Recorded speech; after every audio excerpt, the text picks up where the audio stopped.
A graça, amados, é bom estar aqui com os irmãos nessa noite. Pela manhã, o pastor Rodrigo está ministrando uma palavra sobre conquistando as promessas em Josué, não é? Capítulo 12. À noite vamos estar ministrando esses 2 domingos sobre esperança. Esta palavra abençoada do nosso Deus. Então, nesta noite, queremos começar esta palavra sobre esperança. E eu quero ler com os irmãos, nesta noite, Romanos capítulo 8. Romanos capítulo 8.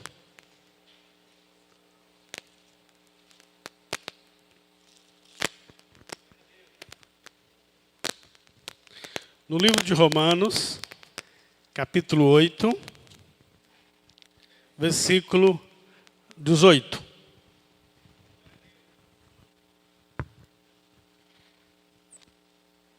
Romanos 8, e depois vamos cantar uma canção. Ele vai cantar nesta noite. Mas antes de ler esta palavra, o que de fato é esperança? Quando você pensa em esperança, você pensa em quê? Olhando para a palavra de Deus, esperança é a capacidade de olhar para o futuro com perspectiva. Esperança é a capacidade de olhar para o futuro com perspectiva de que Deus está no controle de todas as coisas. E quando eu olho para essa perspectiva positiva, lá para cima, crendo que Deus cuida de tudo, eu consigo levar uma vida mais leve. Porque essa é a função da esperança. Nos deixar mais tranquilo diante das dificuldades. E a palavra de Deus, quando fala sobre esperança, não diz que é uma probabilidade. A Bíblia diz que esperança é certeza. Por isso que Paulo diz, no último tempo restarão a fé e a esperança. Por quê? Porque quando a Bíblia refere sobre fé, ele diz o quê? Fé é o quê?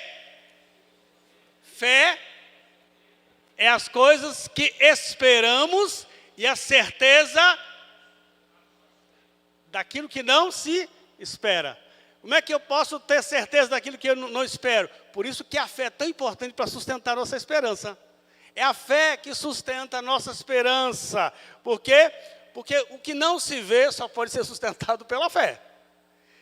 Mas eu entendo também que a esperança é aquela confiança na certeza da consumação das últimas coisas.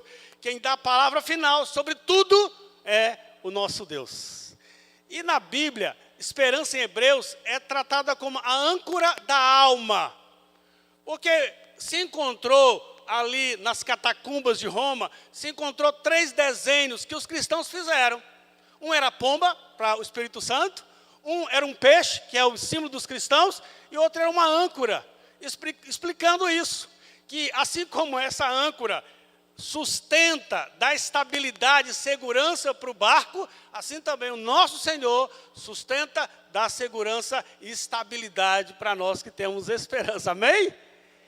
Agora, quando Paulo vai falar aqui no texto que nós vamos ler, ele faz uma pergunta. Por que a esperança é tão importante para os cristãos? Porque, de certa forma, o cristão é viciado em esperança. Porque o cristão é tão dependente de esperança. Ele responde, sabe por quê? Porque fora dos céus, não há outro fora dos céus. A Bíblia diz que todas as coisas estão envelhecendo, e todas as coisas estão gemendo, e todas as coisas estão em rota de colisão. Quando sai do céu, tudo está gemendo, tudo está em rota de colisão, tudo está para se acabar.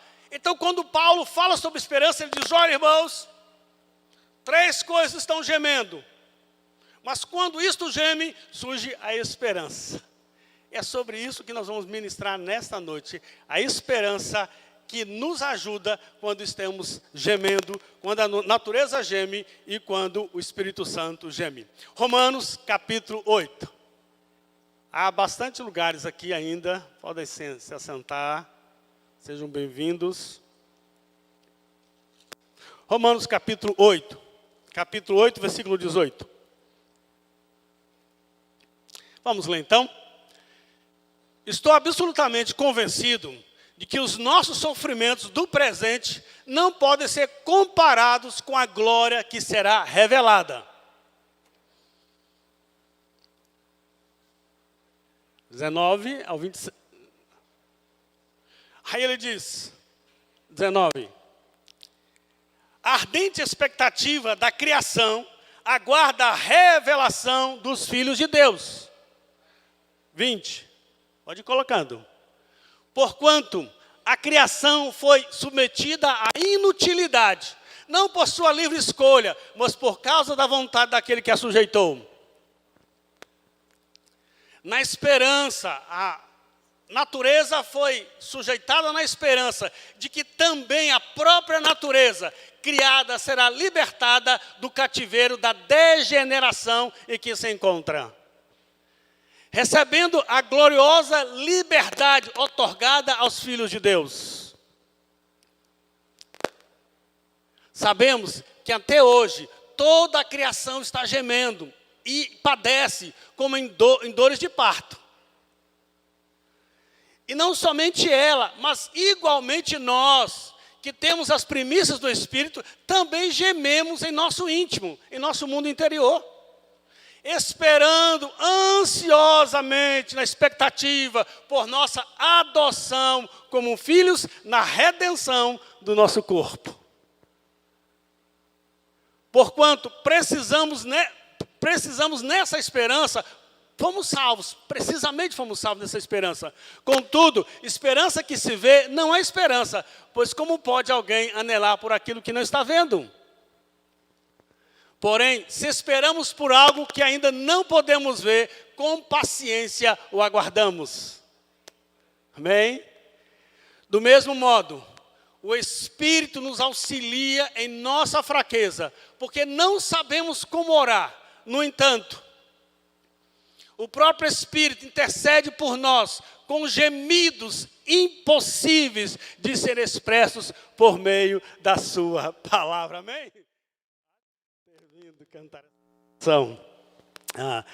Versículo 18, veja na sua Bíblia.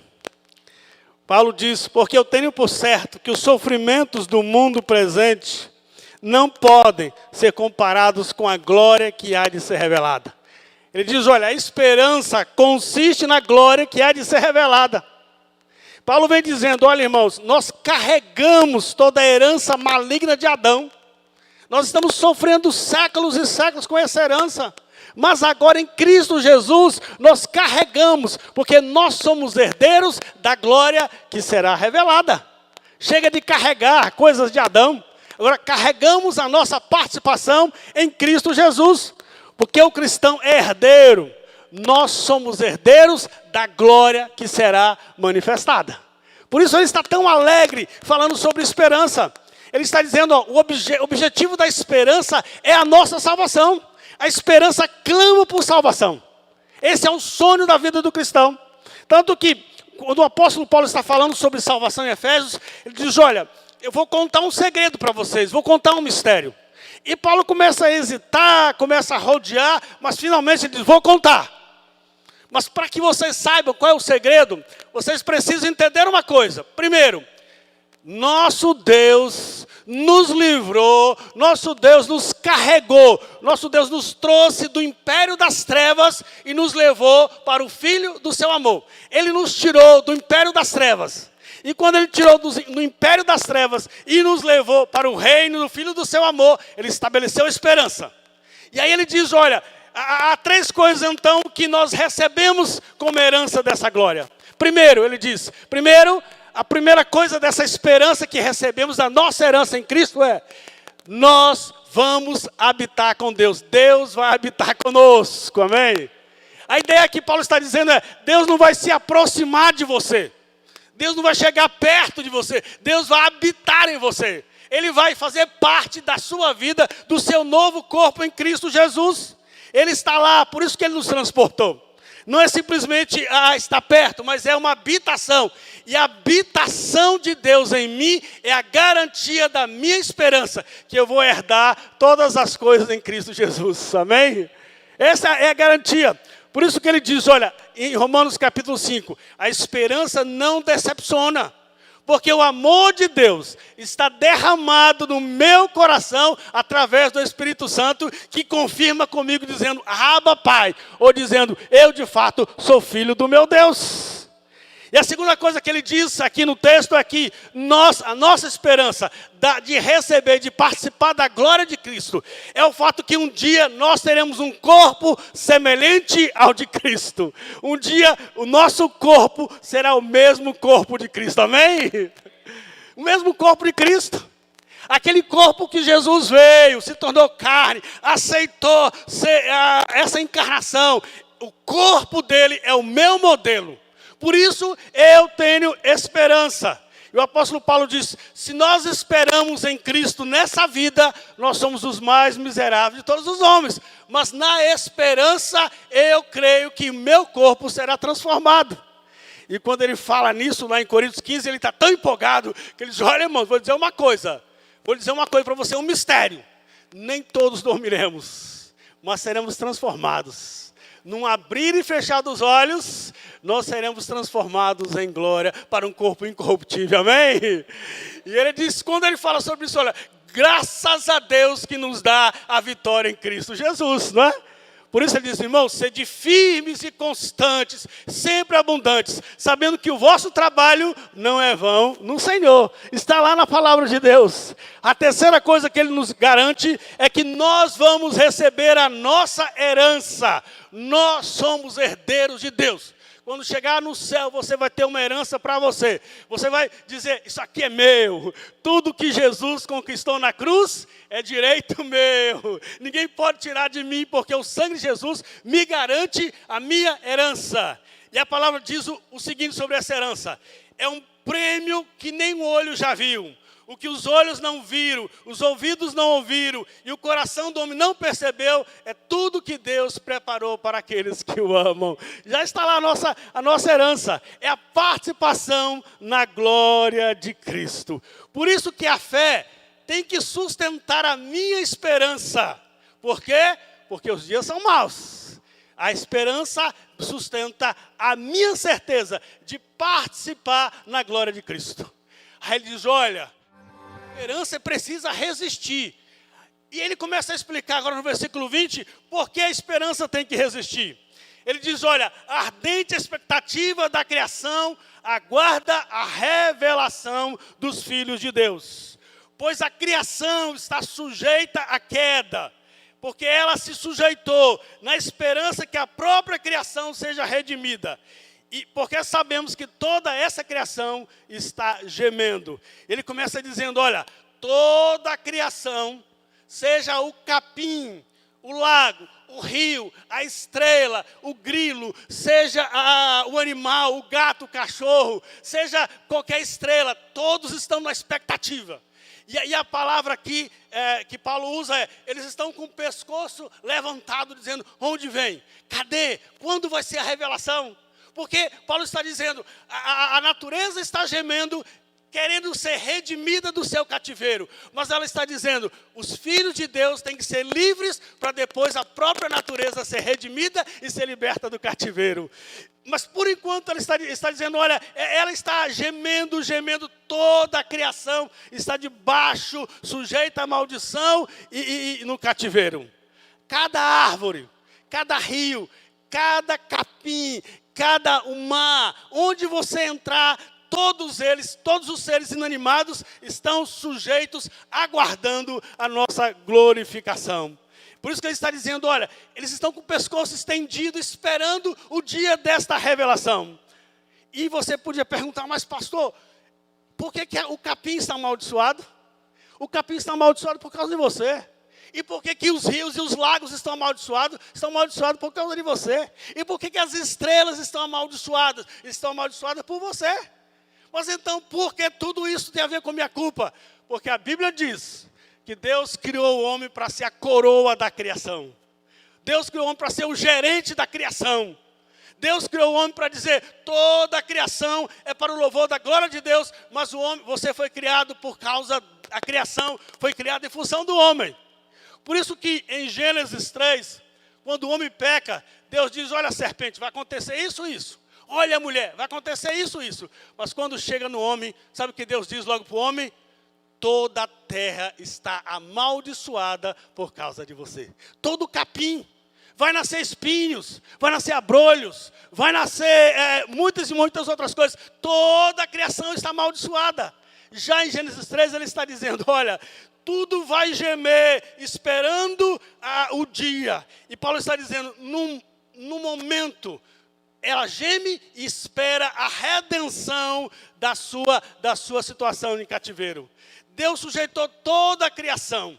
Mas aí no versículo 21 ele diz, olha, haverá um momento, na expectativa da esperança, haverá um momento, quando a manifestação dos filhos de Deus acontecer, e toda a natureza que geme voltará à sua normalidade.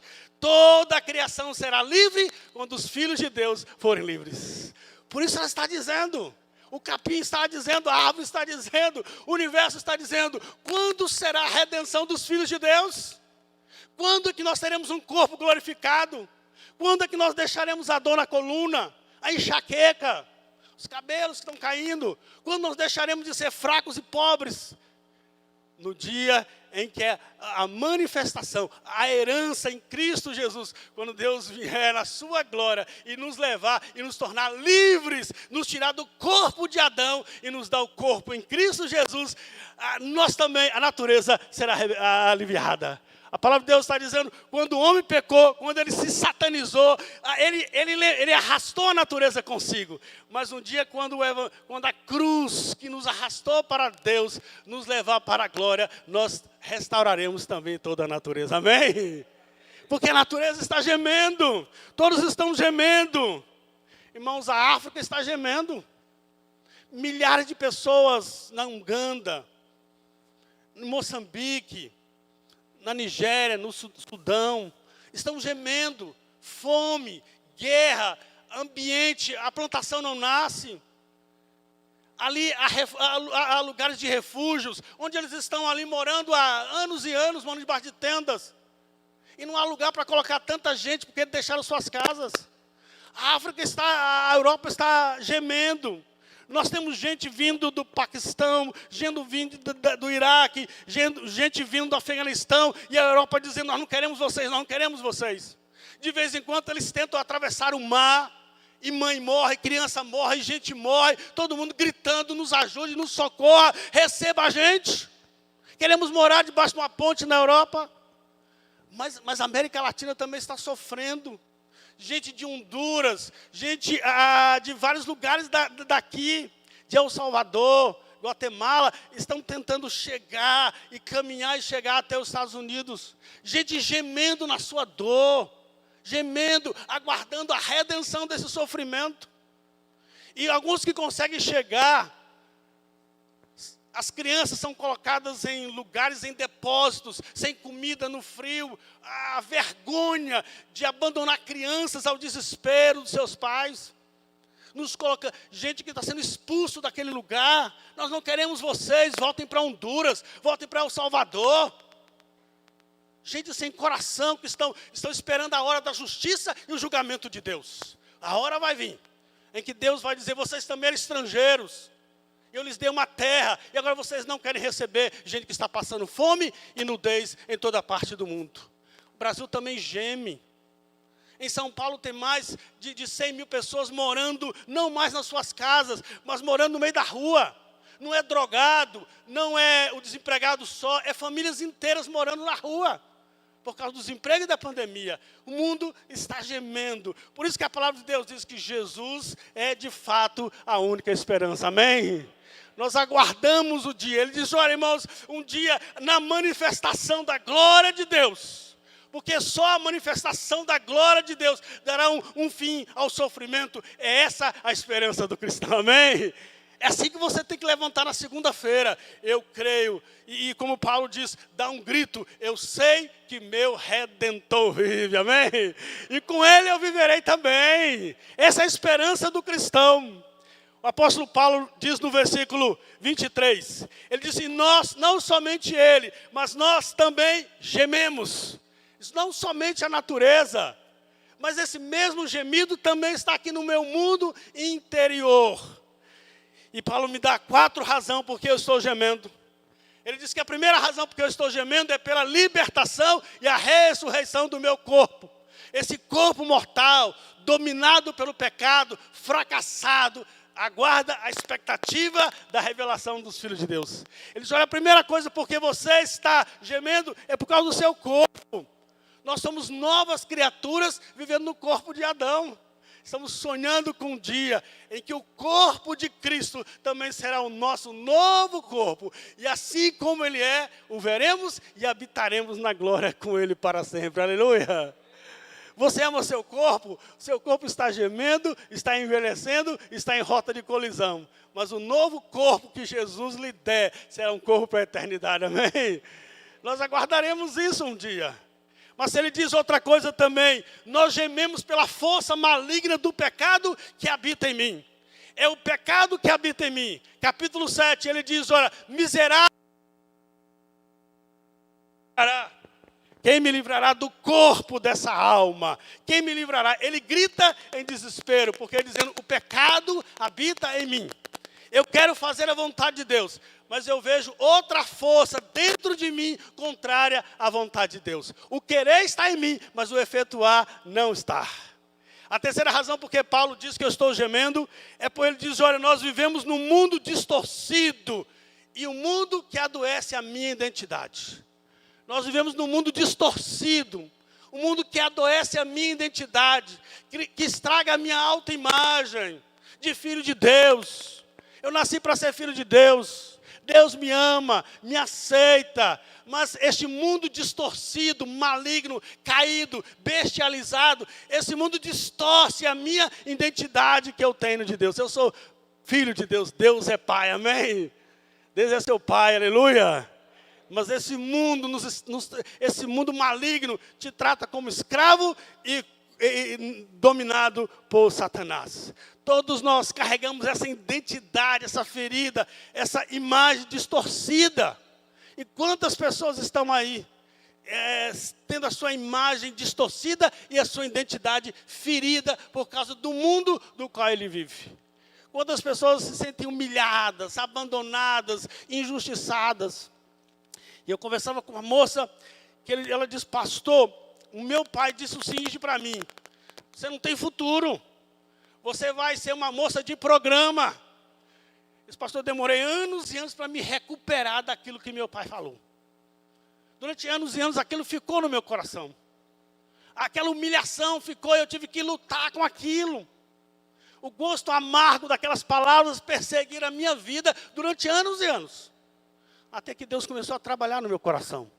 Deus começou a mostrar que, de fato, o meu maior Pai é o nosso Deus. E Ele me ama e Ele tem um conceito positivo sobre mim, amém? Quantas pessoas têm uma questão distorcida, crenças erradas. Quantas pessoas se sentem injustiçadas. Quantas pessoas se sentem abandonadas. Eu atendi uma pessoa. E ela estava dizendo, quando o meu morava em certo lugar, e morava o nosso tio também conosco, e meu tio me abusou de mim uma vez, mas aquilo ficou marcado no meu coração, e eu cresci com ódio do meu tio, até que um dia eu tive que repensar isso, e eu mudei esse meu conceito, porque eu olhei para o meu tio depois e vi que ele era um alcoólatra, miserável alcoólatra. Então, em vez de sentir ódio por ele, eu comecei a ter amor por ele. E quando isso mudou, minha visão de abuso por dentro também mudou. Eu comecei a mudar. Mas essa pessoa estava ali, por algum tempo, sendo distorcida no seu conhecimento, na sua maneira de olhar para dentro de si. E quando nós estamos aqui, assim, o que nós temos que fazer?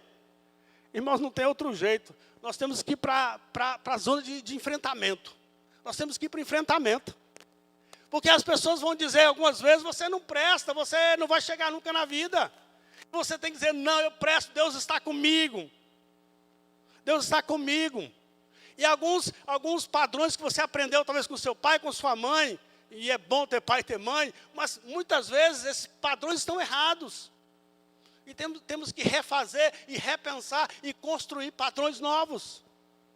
Apesar de termos orgulho dos nossos pais e das nossas mães, nós precisamos ressignificar, repensar e dar outro entendimento. Eu sempre conto aqui na igreja, que quando eu estava com uns 14 anos, eu fui pregar um dia. 14 para 15 anos eu estava naquela pregação. E eu tive uma crise epilética e eu caí no chão. E eu fiquei com muito medo de voltar a pregar. E eu me lembro que eu voltei a pregar depois de uns 2 anos, com 17 anos, na Igreja Batista Monte Sinai, em Ceilândia. Mas eu me lembro o medo de, e se eu cair de novo? Se no meio da pregação a epilepsia me pegar? E eu tive que dizer, não, mas uma hora eu tenho que ir para o enfrentamento. E eu fui no enfrentamento. Peguei um paletó do meu pai, que era vigia lá do Banco Central, aquele paletózão, e fui pregar a primeira vez, do púlpito, na igreja. E se eu cair? Uma hora você tem que enfrentar as coisas. Ah, pastor, mas eu fui abusada quando tinha 6 anos. Ok, mas uma hora você tem que enfrentar os abusos. Porque esse mundo distorce a nossa personalidade. É isso que Paulo está dizendo, nós gememos por dentro, mas precisamos enfrentar e ser curados dessas questões. Mas acima de tudo, nós precisamos viver uma vida de propósito. Sem propósito, a nossa vida vai ser de fato vazia. Enquanto eu estava escrevendo essa palavra de propósito, eu me lembrei de uma canção. Uma canção escrita por Ney Matogrosso. Perdão? Caetano Veloso. Caetano Veloso, diferente. Caetano Veloso, por favor, não apague isso aí. É Caetano Veloso. E eu ouvi essa música com um amigo meu, chama-se Cajuína. Alguém já falou essa música, Cajuína? Meu Deus, só eu mesmo. Cajuína foi uma música que ele escreveu para um rapaz chamado Torquato. Lembra? Um piauense, que foi para Salvador em 61. Lá ele conheceu o Gilberto Gil, Caetano Veloso, conheceu a Tropicália, e ele escrevia, ele tocava, cantava, pensava, escrevia, era repórter, era pensador, e ele escreveu várias músicas com essas pessoas. Mas em 63, Gilberto Gil, Caetano e outras pessoas tiveram que ir embora do Brasil, por causa da questão da ditadura. E ele ficou. E com 28 anos, lá no Rio de Janeiro, ele se enforcou de desespero, de solidão. E quando Caetano vai fazer a música para ele, Caetano começa a música dizendo o seguinte: existimos, para que será que se destina? A música começa assim: para que se destina a vida? Não tem muito valor. Sem esperança, a vida não tem valor. Sem esperança, a vida não tem propósito. Por isso que é tão importante abastecer o seu coração de esperança. Para quando vier a solidão, vier a decepção, vier o abandono, a humilhação, você está firme dizendo: Deus é a minha âncora. É Deus que me dá segurança, é Deus que me estabiliza. Amém? O apóstolo Paulo diz também, versículo 26. O Espírito Santo intercede por nós, com gemidos que não se podem expressar. Ele está dizendo, vocês são tão fracos, que é um momento que simplesmente nós não sabemos orar. Mas o Espírito Santo está lá, diante de Deus, dizendo, olha, eles nem sabem o que querem na vida. O mundo distorceu a visão do reino de Deus, que nós nem entendemos para onde podemos caminhar. Mas o Espírito Santo está dizendo, Pai, tem misericórdia desse pobre coitado.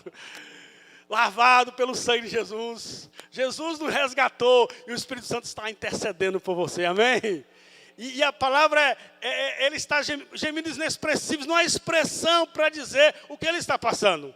O Espírito Santo que está dentro de você geme diante do Pai, afirmando que apesar de todas as fraquezas, nós somos filhos de Deus, eleitos e benditos em Cristo Jesus, amém? É esse Espírito que sustenta a tua esperança. Ele está conosco gemendo ali. E eu creio que há 3 razões porque o Espírito Santo precisa gemer por nós. Primeiro, porque nós não sabemos o futuro. Alguém tem que clamar por nós diante de Deus, porque a nossa compreensão do futuro é distorcida. Nós não sabemos do futuro, nós não enxergamos as coisas. Mas a segunda coisa é que nós não sabemos o que é melhor para nós. Nem isso nós sabemos. Às vezes estamos dizendo, Deus me dê isso, mas não é isso que Deus quer para a sua vida. E o Espírito Santo está lá gemendo, dizendo, Deus tem paciência. Deus tem paciência com aquele filho. O Espírito Santo está lá. Além do Senhor Jesus ser o nosso advogado, o Espírito Santo está gemendo por você. Aleluia. E a terceira coisa é que nós não conhecemos as nossas reais necessidades. Não sabemos de fato daquilo que precisamos, daquilo que de verdade nós queremos. O Espírito Santo está lá, orando e intercedendo por nós nesta noite. Aleluia. O que a esperança pode fazer por você? Eu creio que Paulo termina dizendo sobre isso. O que a esperança pode fazer por você? Duas coisas a esperança pode fazer. Primeiro, a esperança pode gerar expectativas novas. A esperança vai gerar expectativas novas. Pensamento positivo na sua vida. A função da esperança é gerar em você expectativas novas, poderosas em Cristo Jesus. É deixar você alegre apesar do dia mau. Por isso que ele começou o versículo dizendo o quê? Ele começou no 19, porque para mim, tendo por certo que o sofrimento do tempo presente não pode ser comparados com a glória que há de ser revelada. Essa é a função do Espírito Santo. Sabe, é aquela certeza que não existe mal que dure para sempre. É aquela certeza que Deus vai agir na hora certa. É isso que a esperança faz no seu coração. Mas a esperança também vai nos ensinar que Deus nunca perde o controle. No final do capítulo, Paulo está dizendo para vocês, por que a esperança é tão importante? Porque gente esperançoso sabe que o nosso Deus nunca perde o controle. Deus gerou em nós uma vida de esperança. E essa esperança afirma que Deus está no controle de todas as coisas. Amém?